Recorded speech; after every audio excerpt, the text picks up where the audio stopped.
Questo è un mixer e oggi mi sono posto una domanda. Ci posso preparare l'impasto per una pizza napoletana? La risposta è sì, si può fare ed è anche buona. Come? Lo scopriamo dopo la sigla. Vediamo subito gli ingredienti. Per una pizza da 260 grammi ci servirà una farina di tipo 00, io ho usato una Caputo Pizzeria con una forza 260-270, poi 95 grammi d'acqua e 4 grammi circa di sale, circa 5 grammi di lievito di birra fresco e questo è il nostro mixer e adesso vado a preparare. Ci vado a inserire dentro tutta la farina, sciolgo adesso il lievito nell'acqua, una leggera mescolata e vado a versare tutto all'interno del mixer, poi ci aggiungo il sale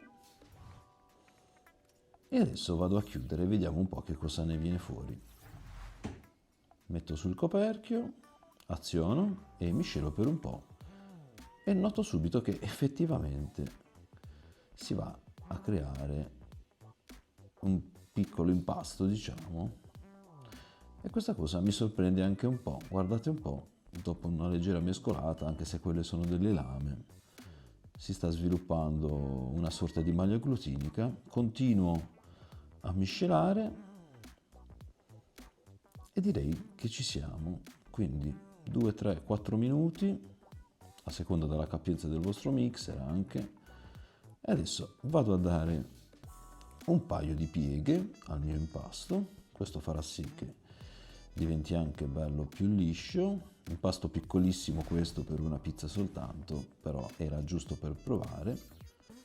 Eccolo qua, il mio piccolo impasto ancora un po' rugoso, lo faccio riposare una mezz'oretta e dopo mezz'ora ci vado a dare altre 3-4 pieghe.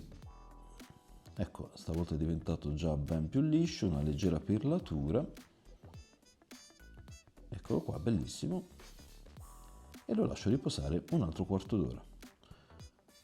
Dopo un quarto d'ora, giusto un paio di pieghe, sempre una leggera perlatura e un ultimo riposo di un quarto d'ora. Dopo un quarto d'ora, ecco, se avete fatto un impasto più grande, questo è il momento di porzionarlo. Nel mio caso è una sola pizza, quindi non vado a porzionarlo, vado a ricreare il mio panetto, la mia palla, leggerissima perlatura, vado a oleare un po' il mio contenitore, spalmo bene l'olio sulle pareti e adesso lascio riposare fino al raddoppio oppure un'oretta circa a 21 gradi mi trovavo io. Passato il tempo, ecco, guardate quanto è cresciuto il mio panetto, è bellissimo effettivamente e adesso lo vado a distendere sulla semola e lo vado a stenderlo, lascio un leggero cornicione ai lati che a me piace tanto, però non si è costretti a farlo. Ecco, adesso vado a distendere il mio disco di pasta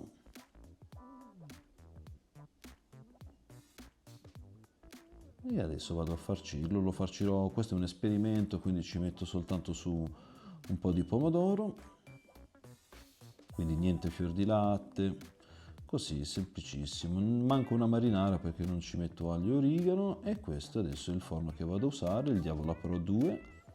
Lo faccio riscaldare, porto la temperatura del biscotto intorno ai 480 gradi e adesso in forno.